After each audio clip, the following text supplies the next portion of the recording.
प्रधानमंत्री मायावती जी बनेगी पक्का। अगर आप वाकई काम करते हो अच्छे तो बैलेट पेपर से करो ना चुनाव, बैलेट पेपर से करो।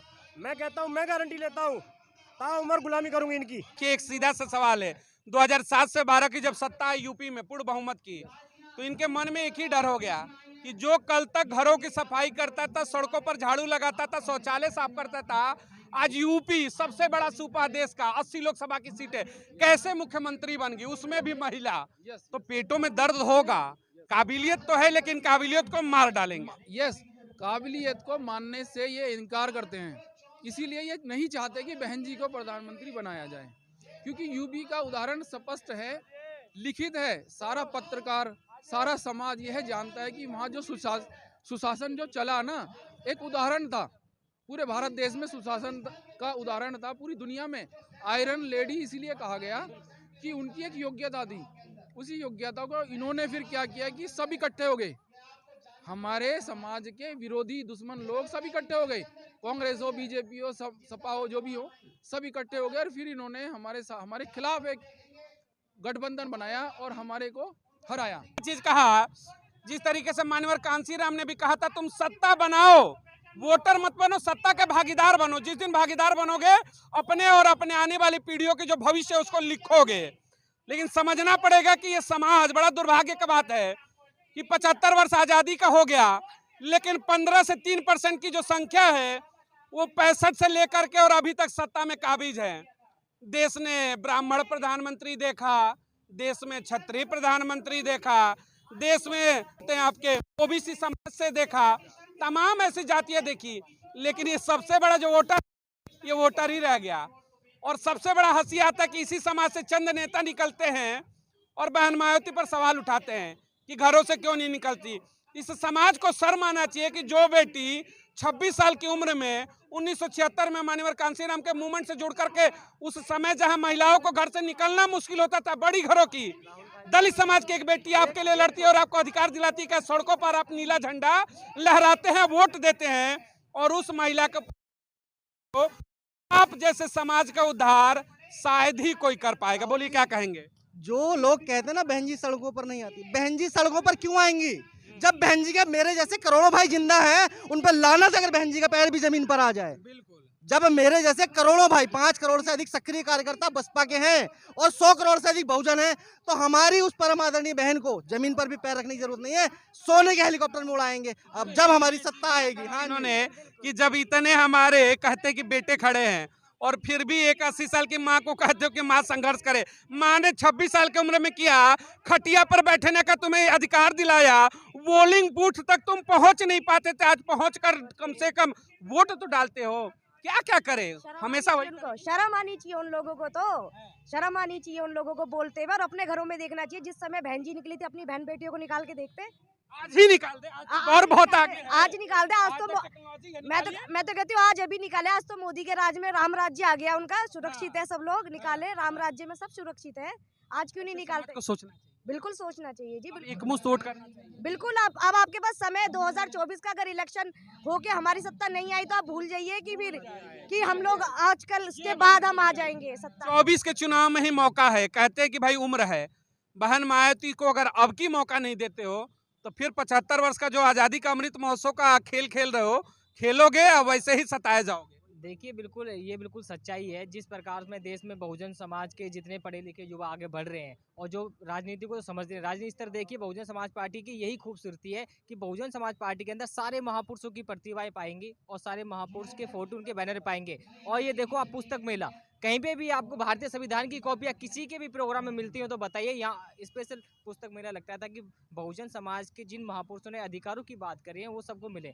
और रही बात अधिकार की बात, जितनी पार्टियां विपक्ष में हैं उन सबको ये सोचना चाहिए। सबसे बड़ी जो राष्ट्रीय पार्टी कांग्रेस है, जिसने काफ़ी लंबे समय तक देश में राज करा, अगर वह पार्टी अगर सोचे कि अपना हृदय बड़ा करके बोले कि नहीं, माननीय बहन जी को हम अपना नेता मानते हैं और हम उन्हें प्रधानमंत्री का दावेदार घोषित करते हैं, चाहे बहन जी किसी भी प्रकार से गठबंधन जाने से अभी उनका इनकार आया है हाल ही में जन्मदिन के मौके पर।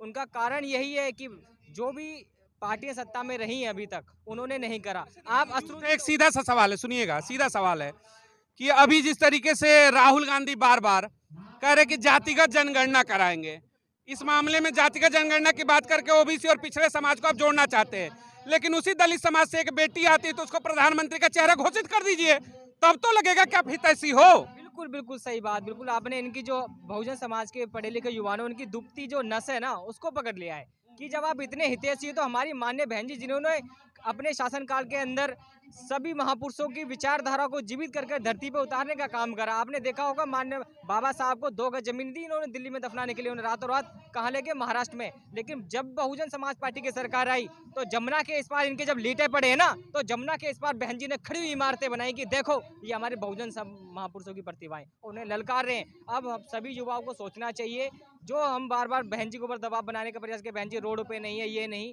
कि अभी आपको गोविंद जी ने बताया कि हमें अपने आप पे लानत आनी चाहिए कि बहन जी के इतनी उम्र में होने के बावजूद वो लगातार समाज विरोधी पार्टियों से संघर्ष कर रही हैं। अभी आपने हाल ही में असरुद्दीन MIM पार्टी के जो प्रवक्ता हैं उन्होंने अपना बयान दिया है कि माननीय बहन जी जिन्होंने अपना बहुत ही अच्छा शासन चलाया, अगर उनको गठबंधन प्रधानमंत्री के चेहरे के तौर पर घोषित करता है तो हम उनका स्वागत करेंगे। मुस्लिम समाज भी बहन जी की तरफ आशा भरी नजर से देख रहा है कि ये कांग्रेस पार्टी को अन्य पार्टी को दिख नहीं रहा है कि बहुजन समाज। सवाल देखिए उठेगा, 2024 चुनाव है, उसको लेकर के जिस तरीके से तमाम इस समय तैयारियां चल रही हैं, बहन मायावती, अब क्या मौका है कि एक चर्चा कम से कम बहुजन समाज की एक बड़ी लीडर के ऊपर भी होना चाहिए? नहीं, ये तो प्रश्न बनता ही है क्योंकि इतने साल हो गए, 70 साल हो गए, 75 साल हो गए भारत देश में, अभी भी हमारा समाज हाशिए पर है। कोई प्रतिनिधित्व नजर नहीं आ रहा है, मजबूत प्रतिनिधित्व। क्या इतने 70-75 साल के दौरान भी क्या हमारे दलित समाज का कोई एक व्यक्ति प्रधानमंत्री नहीं बन सकता है? क्या लायक ही नहीं हुआ क्या उस लायक नहीं हुआ क्या? यानी कि इनके 2 मतलब हैं, ये हमारे समाज को निकम्मा साबित करना चाहते हैं या फिर हमारी योग्यता से ये डरते हैं। 2 ही चीज़ हैं कि अगर हमारी योग्यता देखने को मिल गई तो फिर ये सब धरे के धरे रह जाएंगे, ये सब नगण्य हो जाएंगे। ये नहीं चाहते कि क्योंकि आप अपने समाज को क्या मैसेज देना चाहेंगे 2024 चुनाव से पहले? मेरा हमारे सभी साथियों से, दलित वर्ग के गरीब मजदूरों से यही कहना है कि अब भी मौका है, अभी भी जान जाओ, नहीं तो सब लुट जाएगा। सब लुटने वाला है, कुछ नहीं मिलने वाला है। क्योंकि पिछले 10-12 साल, 10-8-10 साल हमने जो देखे हैं ना, बेरोजगारी, भुखमरी, ठीक है, और दरिद्र की जो हो रही है ना भारत देश में, इससे भी बुरी स्थिति होने वाली है क्योंकि यहाँ धर्म के नाम पे खून बहाया जा रहा है। देश को बचाना है तो बहन मायावती प्रधानमंत्री की पसंद होंगी। 100% मेरा विचार यही है कि अगर देश को बचाना है तो बहन मायावती जी को प्रधानमंत्री बनाकर ही हम देश को, संविधान को बचा सकते हैं और एक प्रेम और सौहार्द का माहौल खड़ा कर सकते हैं। दल 3 थे, बीजेपी, कांग्रेस और बहुजन पार्टी। आज के टाइम एक वो तुम्हारा एरा गहरा आम आदमी पार्टी, उसको भी इन्होंने छू मारते मुख्यमंत्री बनाया था और छू मार के वो बना दिया, राजनीतिक पार्टी बना दी, राष्ट्रीय पार्टी बना दी। तो अगर राष्ट्रीय पार्टी चाहेंगी कि EVM बैन हो, कांग्रेस चाहे, केजरीवाल चाहे, तो आज हो सकती है, आज हो सकती है। पर ये चाहेंगे क्यों? क्योंकि ये भी उन्हीं के भैया भतीजे हैं। तो अगर दर्द हो रहा है तो सिर्फ बहुजनों को, मुस्लिमों को और जो हमारे OBC के भाई हैं, SC के हैं, पिछड़ा समाज है, ये समझ नहीं पा रहे। तो मेन समस्या ये है कि अगर वोटिंग करनी है या नेताओं को चुनाव लड़ना है तो सबसे पहले EVM बैन करो, घर घर से निकलो, सत्य की लड़ाई लड़ो, EVM की लड़ाई होनी। सत्य, अगर तुम वाकई काम करने वाले लोग हो, राम को मानने वाले हो, ईमानदारी पे आओ, EVM बैन करो। मेरे मुंह पे थूक देना अगर ये लोग हार ना जाए, बीजेपी वाले चित्त न पड़े दिखाई दें, सिर्फ थप्पे से चुनाव। बैलेट से ही होना चाहिए। हाँ, बैलेट लग रहा है कि बैलेट से चुनाव हुआ तो सत्ता वाकई में जी परिवर्तन, जी सत्ता बदलेगा क्योंकि EVM का ही खेल है, इसी से ये जीतते भी है। और जैसे EVM बंद हो जाएगा तो जाहिर सी बात है कि हकीकत खुल के सामने आ जाएगी कि लोग जो है घरों से निकलते हैं वोट देने के लिए, तो अब बहन मायावती के से चेहरे से निकलते हैं, लेकिन परिणाम कुछ और ही निकलता है वहाँ जाके। सर एक सवाल आपसे है, बहन मायावती को लेकर के 2024 चुनाव में जिस तरीके से चर्चाएं चल रही हैं, क्या EVM अगर बैन होगा तभी सत्ता में परिवर्तन हो पाएगा?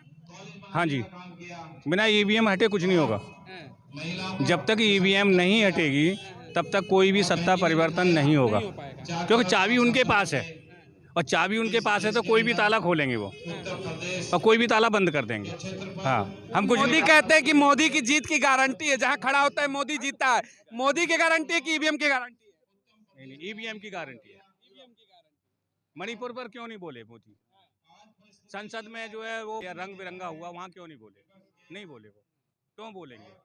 वो नहीं बोलते। रोजगार पर चुप रहेंगे, महिलाओं पर रोजगार पर चुप रहेंगे, स्कूलों पे चुप रहेंगे। ये सत्ता परिवर्तन नहीं चाहते। हम लोग जो है व्यवस्था परिवर्तन चाहते हैं। सत्ता परिवर्तन तो होता आ रहा है।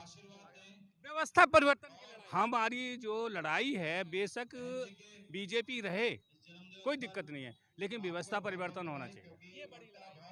लड़ाई व्यवस्था ने कहा कि सत्ता तो ठीक है, बदला हमने 75 वर्ष, व्यवस्था कब बदलेगी? व्यवस्था जब ही बदलेगी जब ये ईमानदारी को अपनाएंगे। अगर ये ना हार जाए सत्ता कोई युवा है, जरा 1 मिनट आगे आइए। एक सवाल आपसे, एक सवाल लेना चाहूंगा बहन जी को लेकर। एक सवाल है, आगे आइए जरा। क्या प्रधानमंत्री के रूप में आप बहन जी को भी देखना चाहेंगे? हाँ जी, बिल्कुल देखना चाहेंगे। 24 में चाहेंगे कि प्रधानमंत्री बने? हाँ, बनेंगे, कोई बात नहीं। सत्ता बदलनी चाहिए। हाँ, बदलनी चाहिए। ये सत्ता सिर्फ धर्म के ऊपर है। धर्म को छोड़ के बाकी काम हो तो ठीक है। युवा को तो रोजगार चाहिए ना, कि धर्म चाहिए? हमें तो रोजगार चाहिए। मंदिर चाहिए आपको या फिर रोजगार चाहिए? नहीं, मंदिर मस्जिद हमें नहीं चाहिए, वो सब घर पे हो जाते हैं। हमें रोजगार चाहिए, रोजगार मिले तब तो। सत्ता इसके लिए परिवर्तित करनी पड़ेगी। बिल्कुल। प्रधानमंत्री के रूप में क्या देखना चाहेंगे, किसे आप? मायावती जी को देखना चाहेंगे। लग रहा है कि आए तो शायद सत्ता में रोजगार की बात हो, स्वास्थ्य की बात हो, शिक्षा की बात हो, समानता की बात होगी अगर वो आएंगी तो। हाँ, बिल्कुल बिल्कुल रोजगार की बात होएगी। अब मोदी सरकार में तो सिर्फ धर्म की बात होती है, जहाँ देख लो। रोजगार मांगोगे तो पकौड़े बेचवाएंगे। पकौड़े हमें तो रोड पे ही बैठना है, वो धक्का मार के और भगा देंगे। पकौड़े भी बेचने पकौड़े भी नहीं बेचने देंगे, 500 रुपए उसके भी मांगेंगे। उसके भी मांगेंगे।